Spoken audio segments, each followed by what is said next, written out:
안녕하세요. 지금 눈이 굉장히 많이 와요, 고양시에는. 그래가지고 퇴근길이라 너무 막히는 거예요. 여러분들하고 약속 늦을까봐 조금 서두르다가 계단에서 쫙 미끄러졌는데, 딱 제가 팔로 버텼더니 여기가 많이 까졌어요, 지금. 아파요. 내일이면 되게 아플 것 같아. 하여튼 식사들 하셨어요? 우리 혹시 오늘 제가 강연 내용과 관련해서 좀 판단하려고 우리 당원이 아니신 분들 한번 손 들어보세요. 오, 많으시네. 오랜만입니다. 옛날 당원이셨죠? 아니 오늘 당원 교육이라고 그래서 저는 아주 진솔한 얘기를 한번 해볼까 했는데 아마 이 자리에 오신 시민들도 정의당에 관심이 있어서 오신 거죠? 예. 그래서 뭐 함께 이야기 나눌 수 있을 것 같습니다.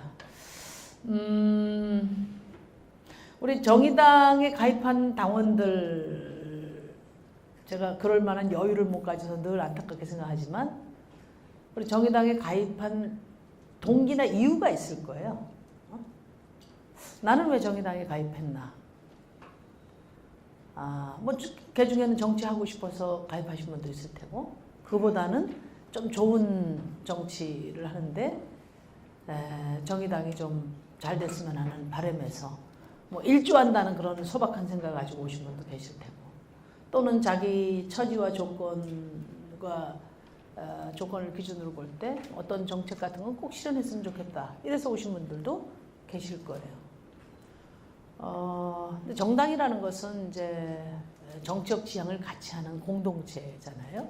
물론 구체적인 정책이나 여러 의견 차이는 있을 수 있습니다만 큰 틀에서는 어쨌든 정치라는 것이 정치가 일반 사회운동과 다른 것은 사회를 바꾸는 실천이라는 것은 같지만 정당은 권력을 잡아서 그 권력을 선용함으로써 사회를 바꾸자는 게 정치죠. 그런 점에서 본질적으로 사회운동하고 다릅니다. 우리는 늘 질문을 해야 합니다. 우리 진보정당이 오랜 시행착오를 거치는 동안에 정책이 조금 더 급진적이냐 아니냐 가지고 많은 논쟁을 했지만 실제 가장 큰 어떤 실패의 원인이라면 우리가 해왔던 사회운동과 정당이 무엇이 다른가? 우리가 모여있는 이 정당은 무엇을 목표로 하고 그 목표를 실현하기 위해서 어떤 수단과 전략을 갖추고 있는가? 이 점에 대한 차이가 보다 근본적이 아니었나? 저는 그렇게 생각합니다. 그러니까 정당인 이상은 권력 자원이 있어야 결과를 만드는 거죠. 힘이 있어야 결과를 만드는 거지. 주장은 일반 시민이 주장하든지 시민운동이 주장하든지 누구 다 할 수 있는 거죠. 그렇지만 정치가 성과를 만들려면 어쨌든 우리가 가지고 있는 힘만큼 결과를 만드는 거죠. 막스 베버가 중요한 얘기를 했지 않습니까? 그럼에도 불구하고 근데 우리는 이제 오랜 세월 동안 옳은 얘기를 많이 했습니다. 굉장히 정의당이 이야기하는 거, 진보정치가 이야기하는 거, 심상정이 이야기하는 거, 또 이게 시민의 뜻이고 옳고 또 바람직하지만 그래서 그래 좋아 박수는 쳐줄게. 그렇지만 표는 여기 투자하는 게 맞나? 그래서 조금이라도 바꿀 수 있나? 여기에 투자하면? 표는 현금이에요. 내 돈 주고 물건 사는 거하고 똑같아요. 어디 가서 좋은 오케스트라나 또 공연을 보면 박수치고 할 수 있겠죠. 그렇지만 내 돈 주고 물건 살 때는 어떻게 합니까? 이 효용 가치를 본단 말이에요.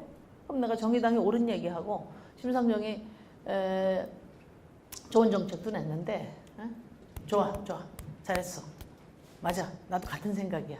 거기까지는 되죠. 그런데 정의당이 표를 줄까? 줄 때는 이게 투자 승수가 되나? 이걸 따지게 돼 있는 거 아니겠습니까? 그래서 우리는 왜 정의당에 참여했는가 해서 한 발 더 나가서 정의당이 무엇을 하기를 바라는가, 정의당이 어떤 정당이 되고 또 우리 정의당은 무엇이 언제까지 어떻게 되기를 바라는가 우리 당이. 이게 이제 중요한 거죠. 이 점에 이 문제에 대해서 우리 당원들이 의지가 통일되는 과정이 이제 매우 중요하다. 그것이 강한 정당으로 가는 길이다. 저는 이제 그렇게 생각해요. 왜 제가 이런 말씀 드리냐 하면은 이번 이제 대통령 선거 할 때 대통령 선거 시작할 때 우리 당의 전략팀에서 뭐 계획안을 많이 가져왔습니다. 전략적 목표에 대해서 200만 표를 목표로 한다, 5%를 목표로 한다. 제가 그거 다 필요 없다고 이야기했습니다. 지금 저와 우리 정의당 당원과 또 정의당 지지자들이 가장 먼저 스스로에게 확신을 줘야 될 게 뭐냐? 스스로에게. 과연 정의당 뭐 민주당 이중대 아니야? 정의당 계속 독자 정당으로 성장 가능하겠어? 정의당이 뭐 이 소수 정당의 숙명을 벗어날 수 있겠어? 우리 당내에 또 당을 지지하는 많은 사람들 사이에 그런 짙은 패배의식, 불확실성 이런 것들이 이제 지배하고 있는 상태에서 이 당이 앞으로 나가기는 어렵습니다. 누구보다도 당대표였던 저 자신부터 그 점에 대해서는 분명히 제 스스로 확신을 가질 필요가 있었어요. 그래서 제가 이야기했습니다. 이번 대통령 선거는, 왜냐하면 여러분들도 아실 거예요. 대통령 선거 출마와 관련해서 당이 제일 힘들었습니다. 우리 당안이. 예? 과연 뭐 후보 낼 필요가 있나? 뭐 내면 뭐 지금같이 이제 정권 교체 열망이 큰데 뭐 성과를 만들 수 있겠나? 또 단일화해야 되는 거 아닌가? 설사 완주한다고 해서 의미 있는 성과가 나올 수 있나? 이런 어떤 뿌리 깊은 어쩔 수 없는 이런 패배감들이 이렇게 지배했었어요. 그래서 제가 이야기했습니다. 이번 선거는 제가 영어로 말씀드려서 죄송합니다. What is the Justice Party? 이거 갖고 선거 치를 거다. 정의당이란 거 하면 뭐냐? 정치적인 나, 곧 정의당. 이건 뭐냐? 어떤 물건이냐? 국민들에게 어떻게 비춰지냐? 과연 국민들이 다른 정당과 구별해서 뭔가 비전과 또 의미를 부여할 수 있나? 당대표인 저는 이게 가장 중요했어요. 저부터도 그에 대해서 확신을 가질 필요가 있었어요. 그리고 제가 당대표로서 판단하는 한 우리 당원들에게도 가장 필요한 출발점이 바로 그것이었어요. 그래서 몇 퍼센트, 몇만 명 지지 이런 거는 필요 없다. 그건 결과로서 만들어지는 것이다. 그렇게 하고 이 선거를 시작했었어요. 그런데 저는 우리 당내보다는 이번 대통령 선거에 대해서 나름 좀 확신이 있었어요. 왜냐? 그 확신이 있었기 때문에 대선에 제가 과감하게 나설 수가 있었고 그 확신을 만들기 위해서 제가 당대표에 출마했어요. 이 당이 뭔가 승부를 봐야 되지 않나? 어디로 갈 것인지. 예? 이렇게 애매한 상태로 그래서 바깥에서 어떤 뭐 외부적인 요인이 되면 그냥 이리 출렁 저리 출렁 이렇게 해서 과연 이 당이 중심을 잡을 수 있나? 심상정이 앞으로 어떤 정치를 해야 될 것인가와 관련해서 어떤 나 아닌 우리 정의당 우리 스스로가 아닌 어떤 변수에 의해서 규정되는 그런 정적 삶을 산다는 건 저는 뭐 상상할 수가 없기 때문에 끝을 한번 보리라 이렇게 생각했어요. 그리고 이제 제가 이제 좀 자신감을 갖게 된 것은 총선입니다. 총선 아시다시피 제가 17대 국회의원 비례대표 1번으로 처음 국회의원이 돼가지고 자랑이라기보다 4년 동안 17대 비례 1번으로 해서 얻은 성적표는 좀 죄송한 표현인데요. 뭐 제가 좋아하는 표현은 아니지만 1등 국회의원이에요. 4년 동안 얻은 평가가. 그런 이제 정치부 기자들이 다 그렇게 동료 의원들이 그렇게 뽑아줬어요. 그런데 중요한 거는 그다음에 이제 지역구에 가가지고 똑 떨어졌지 않습니까? 민주당하고 3파전에서 3,500표 차이로 제가 졌어요. 이 국회 안만 현실 정치가 아니라 진짜 냉정한 현실은 이제 지역구에 있었습니다. 그리고 역대로 무소속이 아니고 어떤 특정 정당 소속의 후보가 그 정당의 지지율의 3배를 넘어선다는 건 불가능하다. 이게 전문가들이 다 한 얘기였어요. 그러거나 말거나 우리는 기적을 만드는 사람이니까 아주 과감하게 부딪혀 봤는데 이제 그때 당시에 진보신당이 2%였지만 제가 그래도 한 38%는 얻었어요. 그런데 3,500표 차이로 졌습니다. 그래서 그 다음에 불가피하게 단독으로는 뭐가 안 되는구나 해서 후보 단일화를 했죠. 18대는 낙선하고 19대 때 후보 낙선의 교훈으로 후보 단일화를 했습니다. 살기 위해서. 그래서 이제 19대 국회 때 민주당하고 단일화를 했는데 여러분들 기억하실 거예요. 180표 차이로 전국 최소 표차로 겨우 당선이 됐어요. 어쨌든 제가 지역구의 현역 의원이 됐지 않습니까? 그때 제가 마음먹은 게 있어요. 중앙정치는 마이크 차이가 크지 않습니까? 이건 상수로 놓고 우리가 떼야 되는데 그렇다면 그래서 이건 불공정하기 때문에 우리 실력에 대해서 우리 국민들한테 제대로 평가받은 거라고 할 수 없다. 이게 우리가 늘 가졌던 생각이란 말이에요. 근데 이제 지역구는 마이크가 없으면 뛰어다니면 되거든요. 내가 이 지역구에서 4년 동안 내가 할 수 있는 최선을 다해버리라. 그리고 다음엔 단일화 없다. 적어도 제가 민주당과 구별되는 진보정치의 대표주자인데, 그리고 당대표인데, 그리고 내 나름대로 최선을 4년 동안 다했는데, 현역이 돼가지고, 그럼에도 불구하고 만약에 단독으로 여기 돌파가 안 된다면, 나는 근본적인 결단을 하겠다. 내 속으로 그렇게 생각했어요. 그렇잖아요. 국민들의 평가를 그마저도 부정하고 자기 합리화를 할 수는 없는 거지 않습니까? 그래서 제가 4년 동안 열심히 했습니다. 지역구 활동을 열심히 했어요. 그래서 작년 국회의원 선거죠. 그때 이제 이러저러 단일화 여러 논란이 있었는데 제가 그 당시 문재인 당시 대표한테도 제 지역은 신경 쓰지 마십시오. 신경 쓸 생각도 별로 없었지만은 일주일 전에 후보 단일화 하겠다고 얘기가 있었어요. 사실 제가 우리 캠프에 이야기도 하지 않고 거절했습니다. 저는 안 한다. 제가.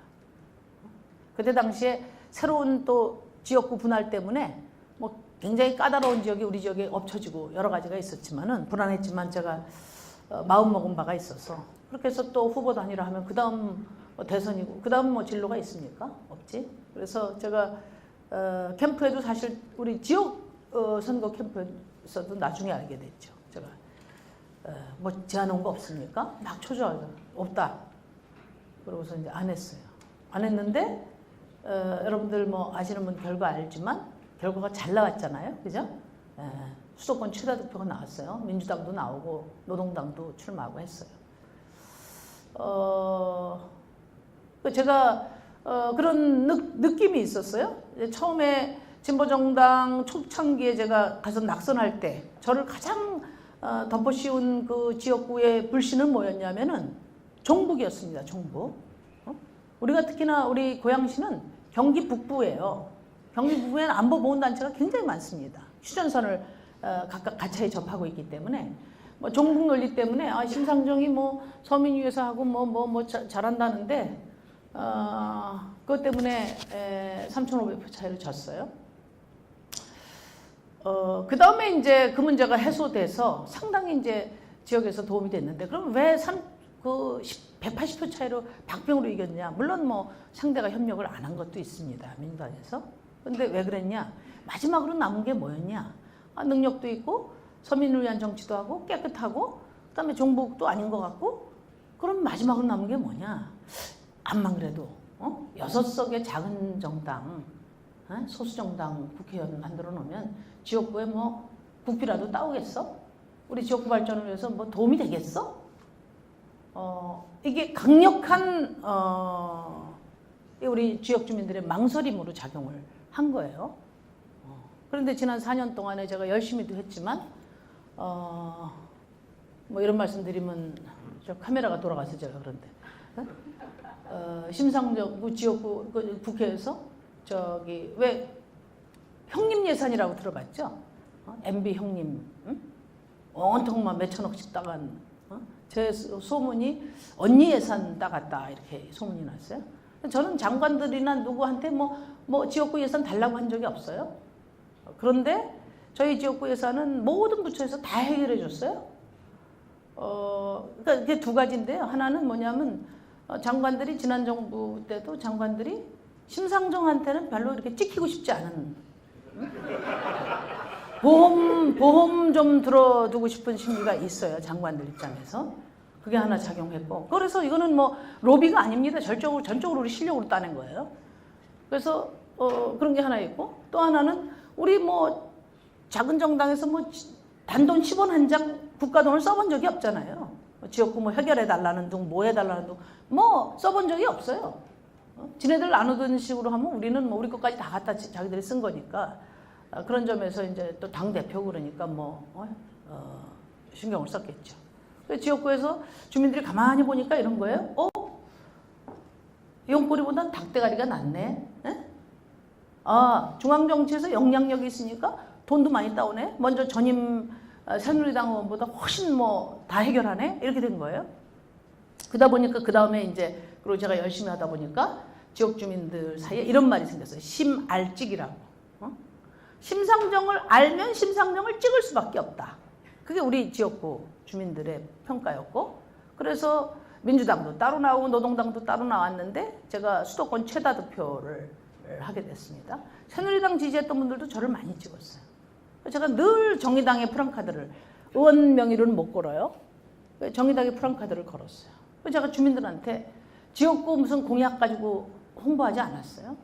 제가 늘 이야기했습니다. 저와 정의당이 하고자 하는 진보 정치는 뭐 급진성을 경쟁하는 그런 정치가 아닙니다. 책임성을 경쟁하는 정치입니다. 우리 정의당의 정책은 주민들의 삶 속에서 필요로 되는 그 기준에 따라서 우리가 정책이 만들어집니다. 그걸 실행하는 과정은 더 합리적입니다. 저 사람들처럼 서로 적대적인 공전 체제로 뭘 실현하는 것보다 안 되는 게 제 책임이다 이렇게 이야기하지만 우리는 그렇지 않습니다. 우리는 조금이라도 우리 국민들의 삶이 바뀌어지는 그 결과에 더 중시하는 그런 정당입니다. 우리 정의당 진보정치 오랜 동안 시행착오를 거치면서 다른 정치나 다른 정당처럼 쉽게 문 닫아버리고 어느 다른 당으로 도망가고 뭐 탈색하고 이런 거 안 했습니다. 우리는 우리의 실패에 대해서 정면으로 마주하고 뼈를 깎는 성찰을 통해서 노선의 합리화도 이루었고 정치 활동의 방법도 개선해 왔습니다. 제가 그렇게 이야기하면 지역 주민들이 쫙 모여서 박수치고 그랬어요. 제가 지역구 공약 가지고 지역구에서 승부 본 거 아닙니다. 물론 뭐 공약은 열심히 이행을 했지만은. 그래서 제가 그걸 느꼈어요. 우리 지역구 주민이 이제 심상정이나 정의당에 대한 저 사람이 어떤 사람이고 어떤 정치를 하려고 하는가 이런 데 대해서 관심이 있구나. 그래서 지난번에는 제가 처음에는 낙선하고 그 다음번에는 민주당하고 단일화해서 최소 표차로 당선되고 그 다음에는 단일화 거부하고 최다 득표를 했어요. 수도권에. 이번에는 많은 사람들이 흔쾌하게 찍었어요. 심상정을. 상당수가. 저는 이제 그런 과정이 있었고 그 과정에서 제가 가설적인 확신을 한 거죠. 심상정과 정의당이 하고자 하는 것을 정말 국민들이 다 안다면 정확히 홍보할 수 있고 공정하게 경쟁할 수 있다면 상대적으로 우리 정의당의 비전, 가치, 정의당의 정치를 우리 국민들이 정치가 가장 국민들이 원하는 정치에 가깝다. 그런 자기 확신이 있었어요, 저는. 그건 일반 우리 당원들이 같이 공감하기가 좀 어려웠겠죠. 왜냐하면 저는 플레이어로서 뛰면서 그 난관들을 극복해가는 과정에서 자기검증을 한 거니까. 그래서 제가 작년에 그런 과정을 거치면서 이번 대선에서 좋다. 그래서 우리 정의당이 무엇인지 정치적 심상정, 정치적 나인 이 정의당이 도대체 어떤 물건인지 국민들은 이 물건을 어떻게 평가하는지 이것을 분명히 하고자 한 것이 이번 대선의 저의 목표였습니다. 그것이 우리 당에 가장 필요하고 우리 당원들에게도 가장 먼저 확인돼야 될 것이다. 적당히 피난 삼아 정의당에 우리가 있는 건 아니지 않습니까? 우리는 무엇을 하려고 하고 어떻게 할 것인가에 대해서 고민해야 하고 전 늘 그 생각뿐이거든요.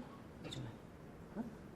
그래서 제가 결론부터 말씀드리면 또 사람도 마찬가지예요. 사람도 실패가 꼭 뭐 모든 것을 규정하는 건 아니죠. 성공을 해도 늘 그 다음에 실패가 있을 수 있고 실패를 해도 교훈이 있는데 우리에게 가장 중요한 것은 사람도 마찬가지지만 정의당도 내 안에 있는 힘을 발견하는 것이 중요하거든요. 우리 안의 힘을, 우리 안에 내가 갖고 있는 잠재적인 가능성을 확인하는 데 소홀히 하면서 바깥의 어떤 조건들 이거 따진다고 달라지지 않을 거예요. 그저께 제가 뭐 우리 당 지도부들하고 이야기하면서도 그랬어요. 선거제도 문제, 지방선거 물론 제도가 무진장 중요하다. 3인 4인 바꾸는 거 중요하다. 그건 최선을 다해봐야지. 그러나 우리가 6석을 가진 정당의 뜻대로 선거제도가 된 적은 한 번도 없고 이번에도 그렇게 쉽지 않다. 그 가능성이 없다. 근데 우리 당내에 너무 선거제도에 집착하고 있는 거 아니냐. 그것은 당 지도부가 책임있게 하는 것이고 우리 당원들은 선거제도가 그러면은 안 바뀌면 어떡할 건데. 그건 저는 아니라고 보거든요. 우리는 제1야당을 목표로 뛰어야죠. 왜 우리가 제1야당을 목표로 하는 게 불가능하다고 생각해요? 지금 우리가 자유한국당하고 얼마나 차이가 납니까? 지지율이? 바른당하고 국민의당하고 차이가 많이 납니까? 바른당 한 12%하고 우리 한 6% 나요. 그렇지만 한번 생각을 해보세요.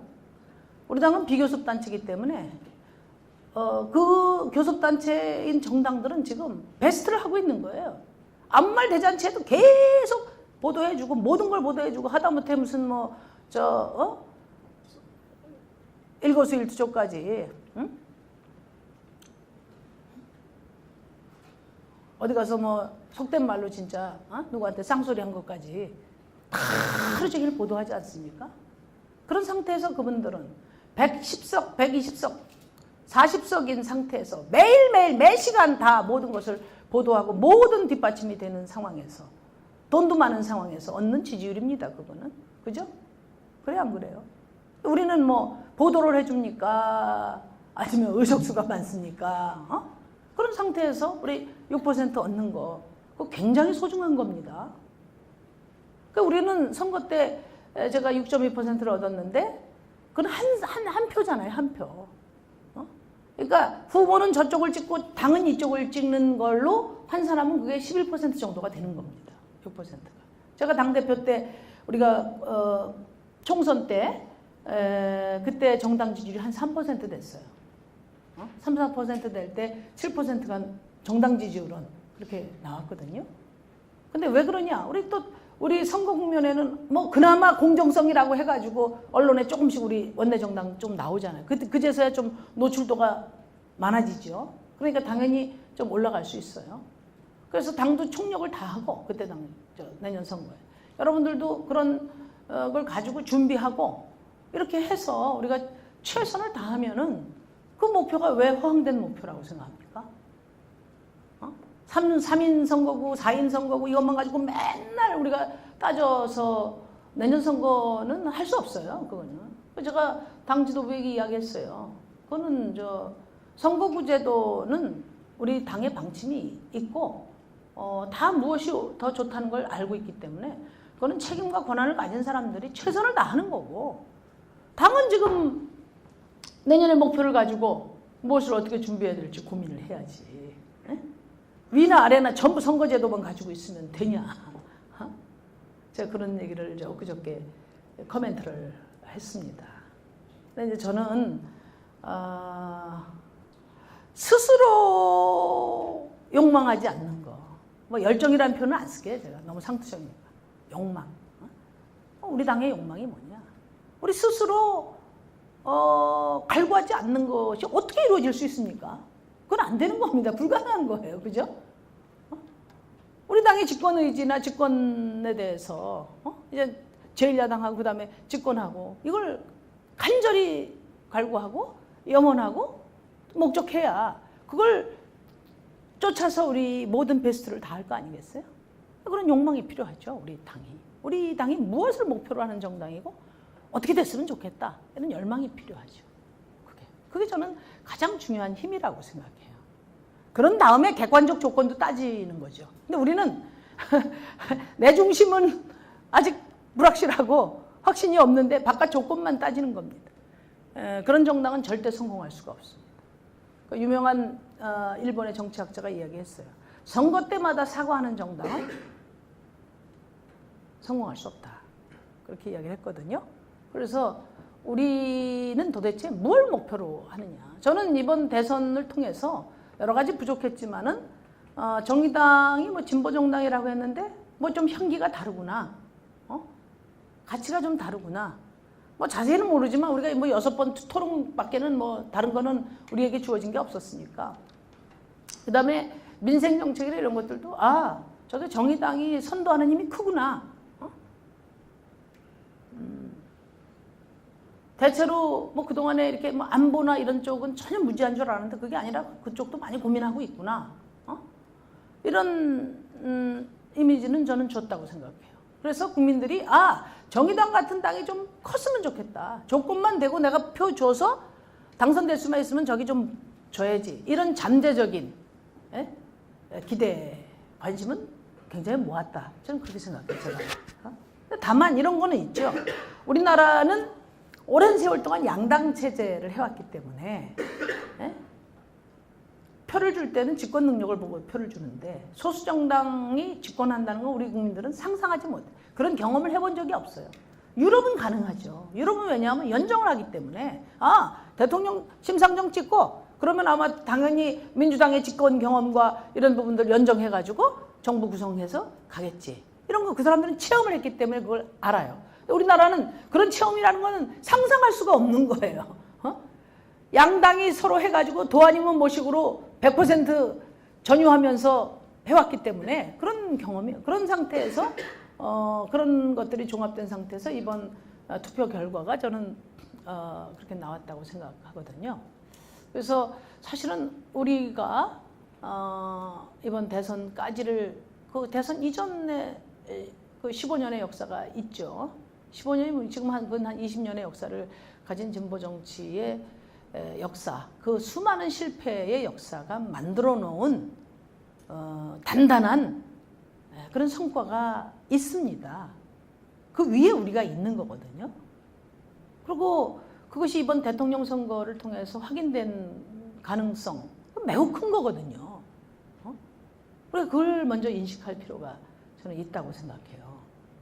제가 지역구나 다른 데 가서도 만나면 오히려 일반 시민들은 정치라는 것은 가능성의 예술이고 또 어떤 경우에 또 비약적인 어떤 질적 변화들이 있다는 것을 잘 알기 때문에 늘 가능성을 크게 둡니다. 정의당에 대해서. 이 정의당의 가능성에 대해서 가장 주저하는 마음을 갖고 있는 게 우리 당, 솔직히 말해서 우리 당원들끼리 말씀 나누지만. 그래서 제가 이제 오늘 왜 뭐 우리 당원들 바깥에서 오신 분들이 누가 있나 이야기를 했는데 우리 당원들과 제가 진솔하게 이야기를 나눠보고 싶어요. 지금은 우리 당이 그럴 때입니다. 저는 앞으로의 정치 변화의 시간이 매우 압축적으로 진행될 거라는 믿음이 또 있습니다. 촛불 거치고 대통령 선거 지났는데 촛불의 에너지가 거기서 끝나지 않습니다. 왜냐하면요. 주체의 인식에 큰 변화가 있습니다. 제가 요즘에 뭐 스쿨 오브 심이라고 해서 중고등학교 다니는 거 알고 계시죠? 그래서 뭐 당시 청소년 투표에서 제가 문재인 대통령 1등 했지만 3% 차이로 제가 2등을 했고 어느 학교나 투표한 데 학교에 꽁꽁 꼴찌는 같았다. 그때 6만 명 가까이 했는데요. 중요한 것은 뭐냐면 암만 학교 담벼락을 이렇게 해놔도요, 우리 청소년들이 이번 촛불과 대선을 거치면서 정치 안으로 쑥 들어와 버렸다는 것을 제가 느낄 수가 있었어요. 우리 청년들, 가장 투표 안 하는 청년들, 그 다음에 청소년들, 공부하기 바쁜 청소년들이 이번 선거를, 그러니까 촛불을 계기로 해서 정치 안으로 쑥 들어와 버렸습니다. 제가 다녀보면 그렇게 느껴요. 아니, 누가 심상정을 어떻게 한다고 그렇게 아이돌을 맞이하듯이 그렇게 환영을 합니까? 큰 차이예요. 한번 생각해 보세요. 지금 고등학생들은요, 2020년 총선에 다 투표합니다. 2022년 가면 지금 중학교 2학년부터 투표합니다. 근데 그것보다 더 중요한 변화는 이런 거예요. 한번 생각해 보세요, 여러분. 될 사람 밀어주자. 이거 지긋지긋하게 우리 많이 들어봤는데, 요즘 될 사람 밀어주자? 하면 확 이게 올드하다는 생각이 들죠. 일반 시민들도 그런 얘기 안 합니다. 이제 어르신들도 그런 얘기 하면 이게 아웃 오브 데이트라는 거 아세요? 그런 얘기 안 해요. 훌쩍 인식이 가버린 겁니다, 여러분. 한때는 또 인기 무슨 아이돌처럼 대통령도 그렇게 생각하고, 로망, 솔직히 말해서 안철수 씨가 한때 잘 나갈 때 그 본질은 로망이었지 않습니까? 다 거쳐본 거예요. 근데 그때와 지금 차이는 뭐냐면, 촛불을 거치면서, 이번 대통령 선거 거치면서 이제 시민들이, 특히 청년들은 정치를 내 삶과 연관하기 시작했어요. 내 삶을 바꾸는데 너 어떤 정책 냈어? 너 뭐야? 왜 지난번에 약속 안 지켰어? 이제 명실상부한 어떤 선거권자와 피선거권자의 관계가 정치인과 유권자의 관계로 전환하는 그런, 저는 전환기에 있다 이렇게 생각해요. 제가 쭉 요즘에도 강연을 많이 다니는데, 이제 제가 이제 대표를 이제 그만뒀으니까, 제가 12월 말까지는 어떤 현안에 대한 인터뷰도 안 한다고 했습니다. 뭐 그 이유는 여러 가지가 있는데, 우선 제가 아침에 운동을 해야 돼요, 운동. 지난 2년 동안에 너무 완전 그렇게 상태였기 때문에 이제 아침에 운동을 합니다. 아침 인터뷰하고 그러면 운동 못 하고요. 두 번째는 또 당대표 내려왔으면 위에서 스피커 하는 사람이 있으면 또 바닥을 또 훑는 사람도 있어야 되고, 그 뭐 너나 할 거 없이 전직 현직 다 떠들기 시작하면 누가 대표인지도 모르고 새로운 리더십이 설 수도 없고 그렇잖아요. 그래서 적어도 한 6개월 정도는 그렇게 하는 게 바람직하다 이렇게 생각을 해서, 저 이제 이렇게 여러분들 눈에는 잘 안 보이고 심상이 요즘 뭐 하냐 하지만 제가 좀 바쁩니다. 많이 바빠요. 그래서 그렇게 되는데, 이제 그만큼 어떤 그런 그 변화, 이게 훅 가버린 상황이, 이런 느낌을 저는 많이 받습니다. 그래서 제가 볼 때는 누구보다도 이런 변화를 가장 민감하게 포착하고 거기에 집중해야 될 정당이 우리 정의당이에요. 정의당이에요. 근데 우리는 여전히 십수년 동안, 한 20여 년 가까이 숙명 같은 소수정당으로서 매선거 때 그 겪었던 곤란한 상황 속에서 여전히 그 틀에서 지금 현재도 보고 내년 선거도 보는 게 아닌가 하는 그런 안타까운 마음이 있는 거예요.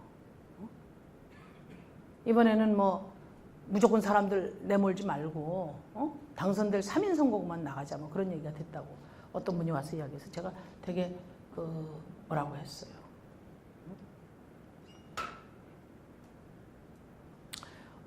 변화된 상황에 맞게 어떻게 전략을 짤 것인가. 다당제 하에서 공중전 없이 지역구에서 뭐 3인 아니야 4인이라도 성공할 수 있습니까? 불가능한 얘기예요. 우리 당이 그동안에 얻은 성과 중에 가장 큰 수단이 뭐예요? TV 토론권이에요. 과거 진보신당 때는 그것도 없었어요. 그죠? 근데 우리 당이 예를 들면 도지사든 뭐 시장이든 인물을, 거기에 버금가는 인물을 낼 수 있으면 좋지만, 안 내면 솔직히 말해서 누가 나가나 후보 지지율은 똑같습니다. 제가 볼 때는. 우리가 중요한 것은 그 스피커를 어떻게 이용하느냐 하는 문제라고 저는 봐요. 제가 우리 김종대 의원한테 이야기했어요.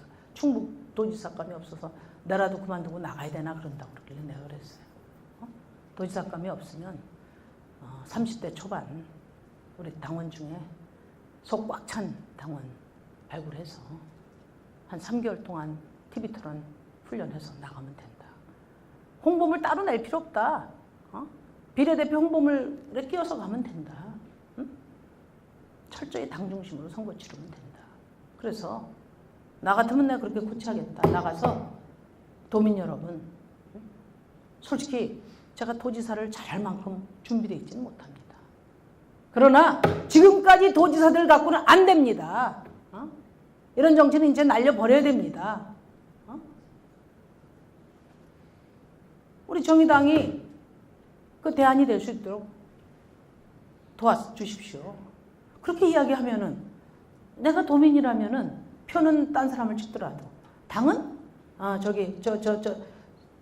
기특한 우리 저 청년 저 정당 밀어줘야지. 그럴 것 같아요. 이거를 도지사, 시장, 다른 주류 정당, 당선권을 다투는 정당과 뭐 다 맞춰서 뭐 하려니까 견적이 안 나오지 않습니까? 그리고 그런 사고는 이제 그만해야 돼요, 이제. 그렇게 해서 서울시장 감 구하고 또 어디 충북도지사 감 구하는 게 아니고 돈이 없으면 없는 대로. 그러나 그 스피커는 최대한 활용해서 하면 저는 전국의 비례, 광역 다 얻을 수 있다고 생각해요. 왜 못 얻습니까? 정당 지지율 당연히 2자릿수 나오죠, 내년에. 근데 우리가 너무 우리 당이 제가 요즘 좀 답답해서 오늘 여러분들 자꾸 이야기하는 건데 우리 당이 갖고 있는 이 잠재력을 어떻게 극대화할 건가? 우리가 뭐 당장에 지금 내일 모레 내년 지방선거에서 획기적인 집권을 꿈꾸는 건 아니지 않습니까? 우리가 갖고 있는 장점은 뭐고? 우리가 국민들이 우리에게 기대하는 건 뭐고? 그것을 최대한 종합해서 하면 왜 광역을 안 내려고 하냐? 돈이 없대요. 돈이 왜 필요한데? 홍보물 내야 되는데. 홍보물 나도 옛날에 경기도지사 할 때 한 장짜리 냈는데 그거 안 내도 되더라고요, 법에. 안 내면 되지. 대선도 유급선거운동은 하나도 없이 치렀는데. 그죠? 그렇지만 그 토론의 기회라는 거는 우리 당이 갖고 있는 가장 강력한 무기인데 그것을 포기하는 것이 그런 발상이 가능하냐. 그러면은 기초에 3인 아니야 4인이라도 그 후보가 다른 현역 의원, 시의원이 있는 경쟁력에 비할 수 있을까요? 안 되죠. 그거는. 제가 이야기를 했어요. 우리 당의 담당 부대표가 찾아와서 여러 이야기를 하길래. 그래서 저는 우리가 보다 근본적인 자문을 해봐야 한다는 말씀을 제가 드리고요. 저는 지금 이제 정치적인 현안과 관련해서는 다른 현안에 대해서는 제가 관심을 두지 않고 있습니다. 뭐 대표가 있고 원내대표가 계시고 다 메시지 관리 잘하고 계시기 때문에 제가 하는 거는 선거제도입니다. 지방선거제도뿐만 아니라 지방선거제도는 지금 바뀔 가능성이 그닥 많지 않습니다. 제가 지금 올인하고 있는 것은 국회의원 선거제도고 이 선거제도 바꿔서 2020년도에 제1야당 만드는 게 제 꿈이고 목표고 그렇습니다. 우리 정의당이 언제까지 소수정당인 것을 숙명으로 생각할 필요 없죠. 그죠? 선거제도가 뭐 잘 되냐? 안 되지만 틈이 있어요. 최대한 해보는 겁니다. 그리고 하다가 막히면 조금은 더뎌지겠지만 또 국민들이 길을 낸다고 봅니다. 그래서 지금 뭐 정당 베이스, 지금 뭐 민주당은 이제 선거제도에 관심이 없습니다. 또 뭐 일설에 의하면 뭐 지도부는 뭐 천재 일우의 기회에 왜 쓸데없는 생각을 하냐 이렇게 한다고 하는데 문제는 대통령은 선거제도 개혁에 대해서 분명한 인식을 갖고 있어요. 그리고 이제 다른 야당들 다 개정을 해야 된다고 지금 하고 있죠. 그런데 선거제도는 여야 합의가 되지 않으면 처리하기가 어려운 법안입니다. 지금까지 그래왔기 때문에 우리 당하고 민주당이 연동형을 주장하고 있고 다른 야당은 중대선거구제를 주장하고 있어요. 결국은 합의가 되면 그것이 절충된 어떤 안으로 합의가 된다면 절충된 안으로 될 가능성이 많습니다. 중대선거구제는 우리 당이 원하는 바람직한 선거제도는 아니지만 정무적으로 따질 때 우리 당의 입장에서는 지금 현재 선거 제도를 무조건 흔드는 것이 바람직하다는 게 저희 생각이죠. 그래서 정당 간의 베이스도 안 되고 제가 정계특위장 만나서 정계특위장들 사이에 뭘 좀 해보려도 안 되고 정계특위장은 지금 뭐 저하고 국민의당밖에 없는데 국민의당의 천정배 씨가 정계특위장인데 거기는 참 희한해요. 정계특위장은 천정배 의원이고 정계특위의 간사는 유성엽 의원이고 또 민정연대 선거제도 개혁은 열심히 또 정동영 의원이 또 쫓아다녔고 이 모든 것을 또 다 무시하고 또 안철수 대표는 또 하고 이러기 때문에 어디를 만나 이야기해야 될지 몰라서 지금 이제 아마 12월까지 선거제도 문제가 다시 쟁점으로 이렇게 부각되지 않으면 미필적 실종 상태로 될 가능성이 많아요. 그래서 그동안에 제가 국회에서 이제 여야를 불문하고 한 70명 만났습니다. 만나서 좀 빠르면 다음 주에 민주당부터 바른당까지 그 당내의 핵심적인 계파 오피니언들을 망라해서 선거제도 개혁 그 추진 논의 모임을 이제 이렇게 오픈하려고 생각 중이에요. 그래서 그렇게 해서 한번 최대한 뭐 수단과 방법을 찾아보자 이렇게 지금 하고 있는데 뭐 그렇다 하더라도 그렇지 않다 하더라도 그럼 그 길이 막히면 또 우리가 성장할 수 있는 또 다른 전략은 무엇인가? 이제는 이 물음에 우리가 답을 해야 되거든요. 우리 당이 어쨌든 결정을 해야 돼요. 그 어떤 A 플랜, B 플랜, C 플랜에 대해서 찬반이 있을 수 있고 의견 차이가 있을 수 있고 지금 뭐 선거제도 개혁해서 제1야당 하자는 것은 우리 당내에서 뭐 누가 반대할 사람이 없겠죠. 뭐 선거제도 자체에 대해서는 뭐 의견이 있을 수 있겠지만 그건 뭐 우리 마음대로는 안 되는 거예요. 그건 어차피 뭐 대체로 지금 현재 나와 있는 선거제도 입장을 보면 합의 가능한 범위가 어디까지인가 하는 것은 이미 뭐 정해져 있다시피 하고 그게 안 될 가능성이 높기 때문에 문제인 거죠. 지금 그런 상태고 그 나머지 문제에 대해서도 더 고민하고 당내 토론하고 이렇게 해나가야 되겠다. 그런 이제 생각입니다. 저는 이제 이렇게 생각해요. 민주주의는 시민과 정당 간의 협업 체계죠. 그래서 우리가 이번 이제 촛불을 거치면서 우리 시민들이 어떤 인식을 가져야 하고 우리 정당은 어떤 변화를 가져야 되나 그런 고민을 많이 합니다. 제가 요즘 시민 강연 다닐 때도 늘 그런 얘기를 하죠. 저는 우선 첫째로 우리 사회의 그 반정치 의식이 있죠. 정치는 멀리하면 좋은 거고 나랑 상관없는 일이고 먹고 살기도 힘든데 내가 정치에 왜 신경 쓰냐. 관련된 사람 찍었다가 안 되면 뭐 욕하면 그만이고 이제 정치가 우리 시민의 삶에 나의 삶에 얼마나 직접적이고 밀접한 영향을 주는지 이 부분에 대한 우리 시민적 인식이 필요하다고 봐요. 정당은 가장 중요한 그 교육 주체이기도 합니다. 어느 나라든지. 우리 시민들이 정치적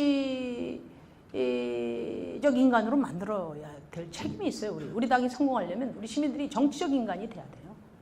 아리스토텔레스가 이야기한 것처럼 아리스토텔레스가 말한 것처럼 정치 공동체 밖에서 살 수 있는 사람은 인간 이상의 존재이거나 인간 이하의 존재다 하는 것을 명확히 인식을 시켜야 돼요. 정치라는 건 우리 시민들의 공통의 조건을 다루는 분야가 정치지 않습니까? 정치인들이 지들 관심사 다루는 게 아니고 우리 시민들의 공동의 조건을 삶의 공동의 조건을 다루는 게 정치란 말이에요. 얼마나 중요합니까? 우리 시민들이 여기서 A 내 무슨 상관이 한 발 빼면 뺄수록 최소한 이분의 필요와는 상관없는 결정이 되거나 더 악화된 결정이 나오겠죠. 그 점에 대해서 우리는 목청껏 외쳐야 됩니다. 우리 국민들이 그렇게 오랜 기득권 정치가 계속 유포하고 강화시키는 반정치와 관련해서 맞서 싸워야 돼요. 두 번째는 민주주의에 대한 생각을 그러니까 우리 국민들한테 바꿔야 됩니다. 왜 소수정당, 왜 신생정당, 진보정당은 후보를 내서 끝까지 완주하면 안 되는가? 왜 안 되는가 도대체? 응? 그게 왜 정치 후퇴인가? 응?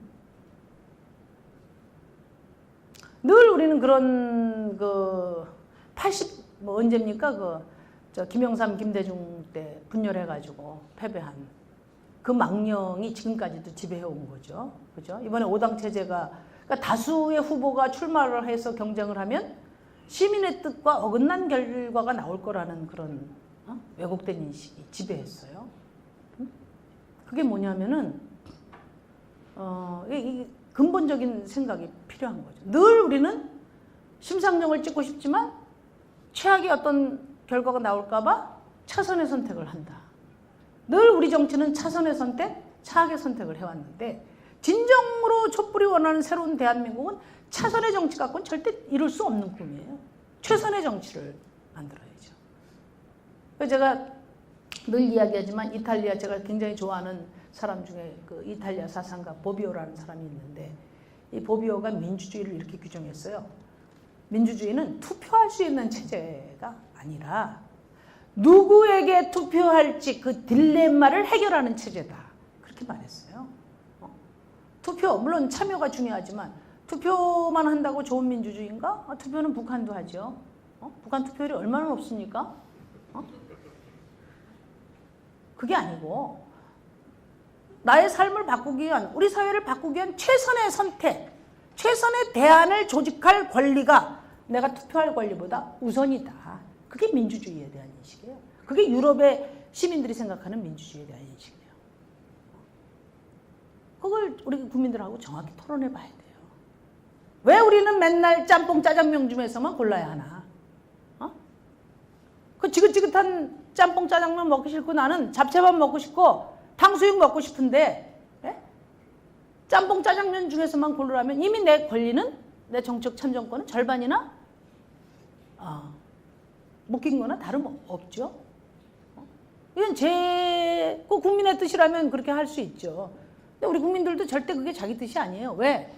제가 정치하면서 가장 많이 들었던 얘기가 뭐예요? 그놈이 뭐라고요? 그놈이다.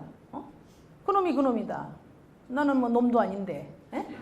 그놈이다. 그놈이다. 그건 무슨 얘기입니까? 마음 놓고 내가 믿고 찍을 만한 사람, 정당이 있다 없다? 없다. 자선책 제되면 더 나쁘니까 얘 찍어야지. 그놈이다. 우리 국민들이 만들어낸 레파토리 아니에요. 그런데 그놈인데 왜 내가 원하는, 내가 마음에 드는 대안은 만들 권리가 없는지, 왜 그것을 스스로 포기해야 하는지, 왜 그것을 세계에서 가장 불평등한 국가가 될 때까지 유보해야 되는지 우리 시민들은 물어봐야 합니다. 우리가 언제까지 유보할 건지 물어봐야 합니다. 그렇잖아요.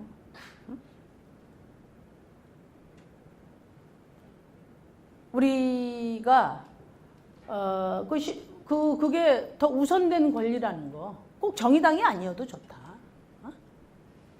바람직한 진짜 진절머리가 나고 국회만 바라보면 그러면 제대로 된 대안, 제대로 된 정치인, 제대로 된 정당을 만들고 조직하고 참여하고 키울 권리가 있다. 우리는 그 단계로 나가야 하죠. 이제 차선의 정치는 이번으로 끝을 내야죠. 끝을. 이런 문제들에 대해서 저는 이제 국민들하고 토론해야 된다. 제가 요즘에 강연 다니면서 하는 가장 중요한 주제입니다. 이게.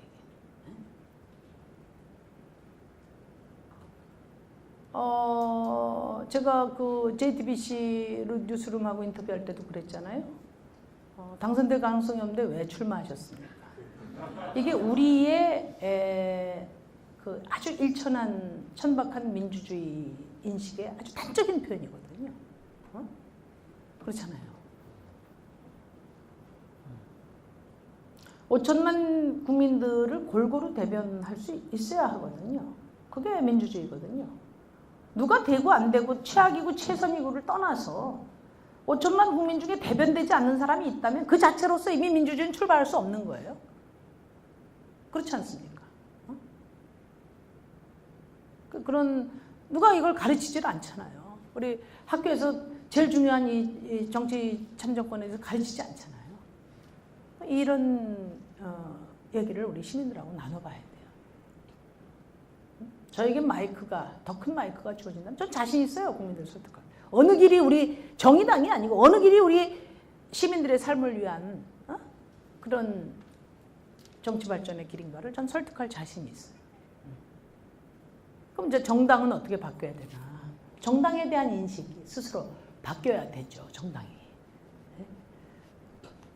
지금 사실 우리들이 책임질 수 있는 정당이 있습니까?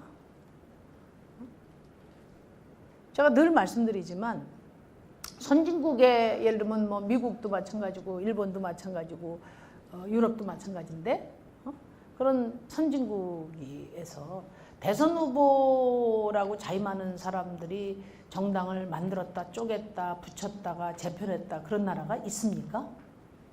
한번 여러분 생각을 해보세요. 그런 나라 있어요 지금? 없죠. 그런 나라 없습니다. 그러니까 정당이라는 것은 공조직이거든요. 5천만을 한꺼번에 똑같이 대변할 수가 이거 어떻게 이거 미안합니다. 그렇다고 내가 말을 멈추고 있을 수는 없습니다. 5천만 명을 나눠서 대변하는 파티라는 거는 부분이거든요. 이 파티의 정의라는 건 부분을 대변하고 전체를 지향한다. 서로 다른 너와 내가 서로 다른 시민을 대표하면서 타협하고 조정해서 합의안을 만드는 것이에요. 그래서 정당 우리나라는 우리나라 정당에 하여튼 정당 얘기하면 좀 길어지는데 우리가 전제 군주 통치 시대 때는 군주가 모든 걸 결정하지 않습니까? 군주가. 그런데 이제 시민주권 시대가 됐어요. 시민주권 시대. 군주가 다 결정하고 통치도 합니다. 그런데 시민주권 시대가 됐어. 그럼 시민주권 시대의 통치는 누구에게 맡길 것인가? 응? 직접 민주주의 뭐 해가지고 5천만이 한꺼번에 만나서 뭐 할 수 그렇다 하더라도 통치는 필요하죠. 그럼 시민주권 시대의 통치는 누구에게 맡길 것인가? 적어도 민주주의라는 이름하에 어떤 개인에게 통치를 맡길 수는 없다. 그래서 누구에게 맡겨야 되냐? 정당에게 맡기는 거죠. 그래서 그 정당의 배경입니다. 정당은 그런 공조직이죠. 그런 정당이 서로 다른 정책을 내고 그 정책을 가지고 국민들의 동의를 받고 그러면 서로 야당들이나 다른 당들이 제기하는 것도 국민들이 일정하게 지지하지 않고 반영하면서 그렇게 해서 통치를 하는 거죠. 그게 정당인데 우리나라는요 정당을 누가 만들면 시민이 만들지 않고 국가가 만들었어요. 이승만 씨가 대통령 돼가지고 민주주의 해야 되는데 정당이 없지 않습니까? 민주주의 엔진이 정당인데 네? 그래가지고 정부가 당을 하나 만들었어요. 근데 하나만 있으면 어떻게 해야 돼요? 독재잖아요. 그 반대당을 만든 겁니다. 그게 양당제재의 시작입니다. 그러니까 그게 시대가 변하면서 그 기득권을 왕창 쌓아 올려서 다른 어떤 새로운 시도를 다 차단하면서 시대가 변하면 그만큼 조금 찔끔찔끔 반영해서 지금까지 온 겁니다. 그래서 수많은 시간이 걸린 거예요. 이제 정당. 그래서 우리나라 정당은 사실은 캠프 정당이지 이게 공당으로서 정당이 아니다 이거죠. 국민의당의 존재 이유가 뭡니까? 안철수 씨 대통령 되기 위해서 만들어진 당이죠 이게. 그죠? 지금도 그래서 그게 위태로워지기 때문에 안철수 씨가 다시 대표를 해서 지금 대통령을 하려고 합니다. 그 국민의당의 대변인이 어느 자리에서 저한테 그런 얘기를 했어요. 대변인이라는 큰 애로사항은 뭐냐면은 우리 당은 입장이 자꾸만 바뀐다. 그래서 올라간다. 그래서 그 정당은 그래서 민주주의의 엔진이라고 합니다. 엔진. 민주주의가 왜 잘못되냐? 엔진이 고장나서 그렇죠. 한마디로 말하면 엔진이 고장나서 안 되는 겁니다. 엔진이 뭐예요? 서로 다른 정당이 5천만을 골고루 대변하고 그래야 되는데 그렇지 않고 저기 기득권 대변하는 정당들만 엄청 크고 그렇지 않은 국민들 대변하는 정당은 여기 작기 때문에 국회가 5천만 민의 전당이 아니고 계속 그 정치가 기득권 사회만 재생산해내는 거잖아요. 그게 문제죠. 그러니까 우리나라 민주주의가 뭐가 문제냐? NCT 고장난 거예요. 정당이 고장난 거죠. 정당이. 명사정당이고 또는 캠프정당이죠. 그러니까 책임을 안 져요. 우리나라를 외국에 가면 다이나믹 코리아 얘기 많이 합니다. 다이나믹. 굉장히 역동적인 변화를 한다는 거 아니에요? 우리나라처럼 작고 빠른 변화를 하는 나라가 없어요. 얘기하면 긴데 정치 얘기만 제가 하면 87년도에 중앙선거관리위원회에 등록된 정당 이름이 몇 개 되냐? 200개입니다. 200개. 그리고 뭐 여러분들 잘 아시겠지만 우리가 5월달에 선거를 했지만 5년 전 선거에 있었던 후보를 낸 정당 이름은 하나도 없어요. 근데 물론 우리는 단일화해서만 나왔고 그러니까 지금 정당 이름의 평균 수명이 2년입니다. 왜? 2년마다 선거가 있잖아요. 이 브랜드가 잘 나가면 왜 바꾸겠습니까? 이름을. 그 이름으로 그 공당이거든요. 그 공당이 내놓은 정책은 2년마다 바뀌는 정책이 돼서는 안 되죠. 지속적으로 그 정당은 100년 가는 정당으로서 문제는 다 그래요. 영국의 보수당 노동당도 그렇고 미국의 민주당 공화당도 그렇고 다 그렇지 않습니까? 독일의 기민당 사회당 그렇고 그렇게 해서 일관된 그래서 국민들이 아는 겁니다. 3인당이 정권을 잡으면 정책이 이렇게 바뀌겠구나. 기민당이 정권을 맡기면 이렇게 하겠구나. 이렇게 해서 복지는 좀 잘 돼 있는데 이 경기가 활성화 안 되네. 그러면 다음에는 기민당한테 표를 줘야지. 네? 그러니까 예측 가능한 정치를 하는 건데 그 선택을 누가 하냐면 시민들이 하는 겁니다. 얘들이 내놓은 간판, 정당들이 내놓은 간판을 보고 그 선택을 하고 이렇게 양념을 하고 이렇게 재료를 섞고 이렇게 하는 정치를 하는 겁니다. 근데 우리는 뭐예요? 확 뒤섞어서 다 색칠해버리고 어느 날에 보면 다른 간판이 하나 딱 나와 있다.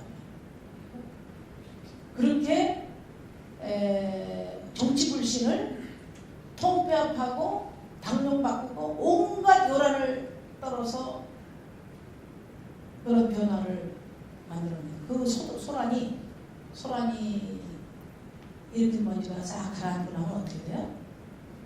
수십 년간 지탱해오고 구체제가 여전히 굳건한 거죠.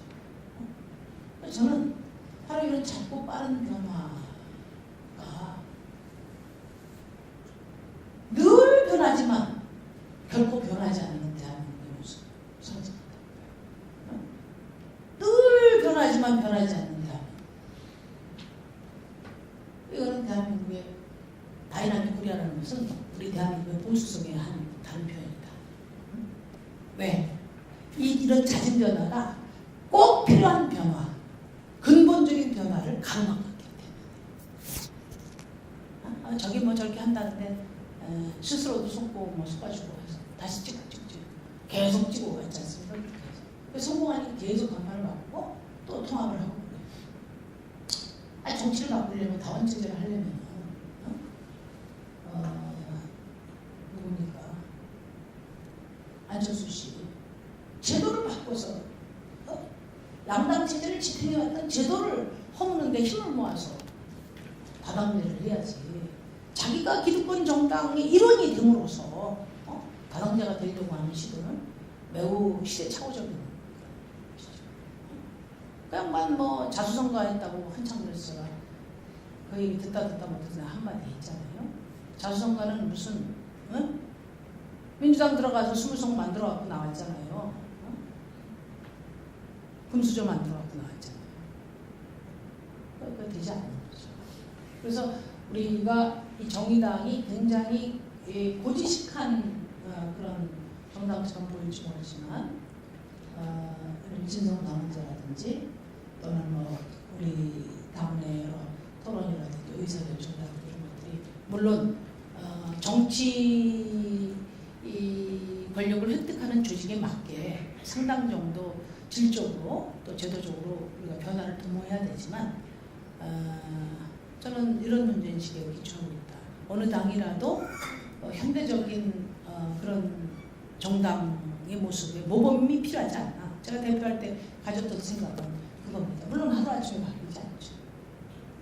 우리 자신에 집중하고 우리 자신이 하려고 하는 게 나의 욕망이 뭐고 이 열망을 채우기 위해서 뭐가 필요하고 그것을 위한 우리의 가능성은 뭐고 여기에 집중해야 되는데 우리는 늘 다른 데를 보고 늘 바깥의 상황을 살피고 바깥의 평판에 휘둘리고 이러면 중심 잡기가 어렵죠. 소수정당이 어떤 새로운 미래를 헤쳐나가려면 결기가 있어야 돼요. 그 결기는 확신해서 오는 거죠. 자기 열망과 확신해서 버티는 힘이 있어야 돼요. 버티는.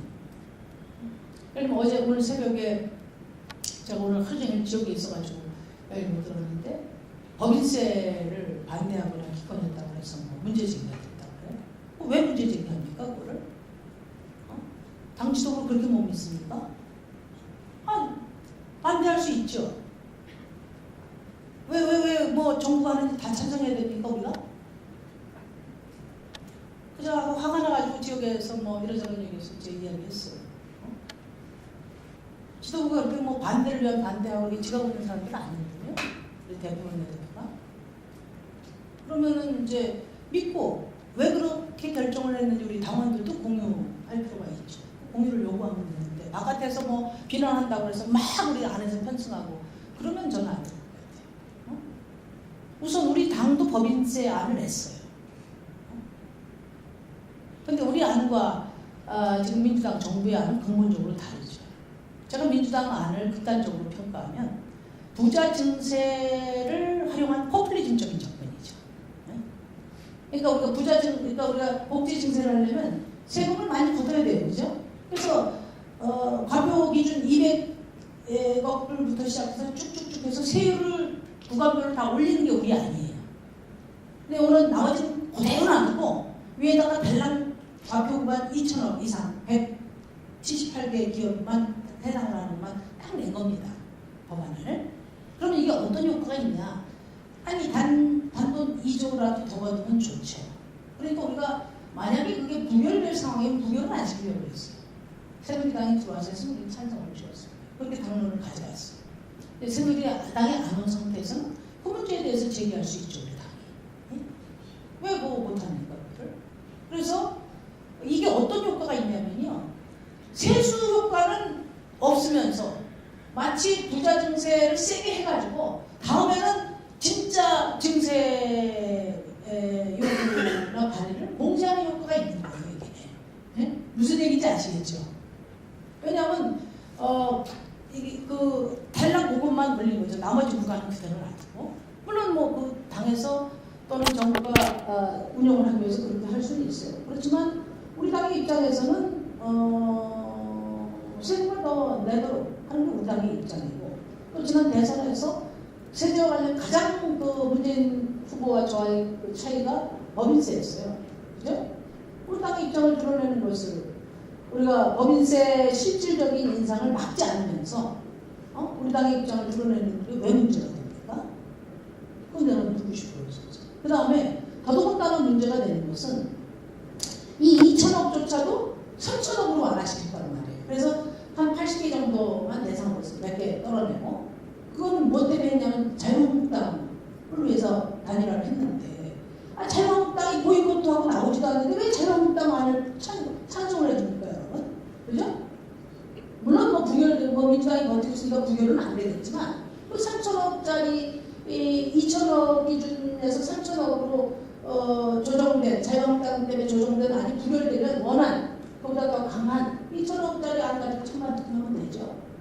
당연히 반대를 해서 우리가 왜 가뜩이나 정부의 조세 개혁안이 대단히 미흡한데 또 자유한국당 때문에 그것을 더 완화시켜 놓은 안을 갖다가 우리가 찬성을 해야 됩니까? 그거는 저는 그냥 뭐 상식적으로도 우리가 조금 생각해보면 우리 지도부들이 왜 이렇게 결정했나를 좀 애정을 갖고 찾아보면 금방 나오는 답이라고 생각해요. 왜 자유한국당 거기 그렇다고 해서 무슨 합의했다고 해서 들어와가지고 보이콧 해서 뭐 참여도 안 했잖아요. 그래서 우리가 논의를 한 겁니다. 자유한국당이 참여하면 우리가 이걸 반대하면은 아마 이게 부결될 텐데 그러면 찬성을 해서 남은 2억 2조라도 더 갖자. 그리고 저들이 안 들어오면은 뭐하러 자유한국당 합의한 걸 찬성해 주는 반대해야지. 너무나 정확한 판단 아닌가요? 네. 그런 거예요. 저는 그래서 제가 오늘 이제 지역 사무실에 잠깐 갔더니 뭐 그 얘기를 하길래 제가 그 설명을 하니까 그런 얘기를 했는데 우리가 추구하는 게 뭔가 우리가 2조 원이라도 더 걷는 것을 쳐버리지 않는 범위 내에서는 왜 이 증세안이 미봉책이고 더 하려면 어떻게 해야 되는가 이런 얘기를 적극적으로 홍보를 해 우리의 미래되는 거 아닙니까? 그죠? 너무 막 말하자면 뭉치려가지고 그럴 필요가 없다. 우리 당은 누구를 위해서 존재하는 우리 국민들을 위해서 존재하고 우리 자신을 위해서 존재하는 당이기 때문에 우리 중심이 뭔가가 늘 중요하다. 그렇게 생각이 되고 또 경우에 따라서는 당리라는 것도 있습니다. 이게 궁극적으로 당리 당략을 위해서 국민의 이익을 줘버리면 안 되겠지만 이 당이 궁극적으로 국민의 승리를 가져오기 위해서 당이 이 힘을 키우기 위해서 필요한 전략들은 또 우리가 또 함께 고민해봐야 돼. 그래야 당이 좀 발전할 수 있다고 생각해요. 그래서 정당 부분에 대해서 오늘 다 얘기할 수는 없지만 정말 우리 정의당을 잘 키워야 되겠다. 이런 말씀드리고 두 번째는 우리의 권력 의지가 국민들에게 명확하게 제시돼야 됩니다. 아니 저쪽은 뭐 아예 국회의원 뭐 한두석 뭐에 집착하는 정당이라고 하면 여러분 같으면 펴주겠습니까? 안 주죠. 저 당이 저렇게 하면 저 당이 제1야당 되고 또 집권도 할 수 있겠구나. 이래야 손님이 모이는 거 아니에요. 그렇죠? 내 한 표를 주는데 투자 선수가 있어야 주지. 제 아무리 선한 좋은 얘기 한다고 표줍니까? 안 주죠. 우리 분명히 그 기준이 있어야 돼요. 2020년도에 선거제도 바꿔서 2020년도에는 국민들에게 선택을 요구해야 돼요. 제1야당이 자유한국당이 대한민국 정치가 제1야당이 정의당이 대한민국 정치 국민 여러분 상상해 보십시오. 어떤 표를 선택할 겁니까? 요구해야 돼요. 선거제도가 바뀌면요. 우리 정의당을 통해서 정치하고 싶은 사람들도 정의당에서 그 정치적 미래가 보장되지 않기 때문에 정치할 때는 다른 당으로 가는 분들이 많았어요. 그죠? 정의당 배지 달고 나가도 해볼만 하다. 선거제도 바뀌었어. 그러면은 우리 사회에 진짜 배기들이 저는 우리 정의당을 받을 줄 아는 거거든요. 그러면 정말 2000년 선거 앞두고 우리 당을 대대적으로 확대 개편해서 2020년도에 해볼만 하다고 정세적 조건이나 우리 국민들의 마음이나 국민들이 생각하는 뭐 지금 선거제도에서 뭐 표 몇 표 준다고 되겠어? 이것을 넘어서는 선거제도가 바뀌었네? 저기 좀 키워줘야지. 그렇게 조금만 만들면 뭐 저는 충분히 가능합니다. 동의가 되십니까? 네. 우리 아버님 무게를 크게 이렇게 끄덕끄덕 하셨는데 뭐 제 얘기가 현실성이 있어 보입니까? 네? 그래서 그런 생각이고요. 그 다음에 이제 그래서 선거제도를 바꾸는 겁니다. 국회의원 자리 하나 더 만들려고 선거제도를 바꾸는 게 아니에요. 우리 집권하기 위해서 바꾸는 겁니다. 그 중간 다리로 제1야당 돼야 이 개혁을 촛불이 원하는 개혁을 할 수 있습니다. 한번 상상을 해보세요. 제가 어디 가서 딱 이야기해요. 제1야당이 지금 자유한국당이 있는데 그 제1야당을 정의당이 할 때 한번 상상을 해봐라. 사람들 얼굴이 확 달라집니다. 그거는 아주 굉장한 현금이죠. 그죠?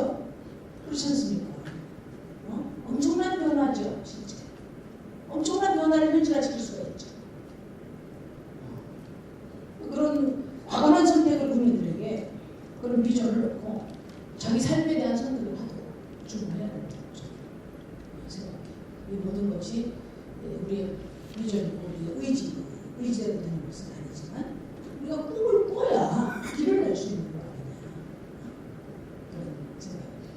그래야 헌법이 당당한 나라, 정의당 집권하는 나라, 그렇죠. 우리가 뭐 헌법이 옳고 그른 거 맨날 뭐 여러분들 다 아실 거예요. 그게 중요한 걸 누가 만드느냐, 실제로 변화될 수 있느냐 이거지 않습니까? 우리가 어떤 선택을 할 때 과연 나의 선택지가 될 수 있느냐, 그 선택지를 만들어야 될 책무가 우리에게 있어요. 쉬운 선택을 하는데 홍준표 나더러 뭐 페북에서 홍준표를 왜 속칭하게 빨리 까주고요. 기분이 속상한 건 아니 죽은 권력을 까는데 왜 내가 신경을 써야 돼? 그죠? 배만 까는데 필요할 때 한 대씩 이렇게 하면 되지. 그 양반한테 내가 왜 정력을 낭비해야 됩니까? 우리가 이렇게 바쁜데, 그잖아요. 그래서 하여튼 하도 뭐 얘기하다 보니까 얼마 됐어요 지금 시간이? 1시간 반. 예. 그래서 여러분들하고 좀 필요한 질의응답 같은 것도 있을 것 같아서 아무튼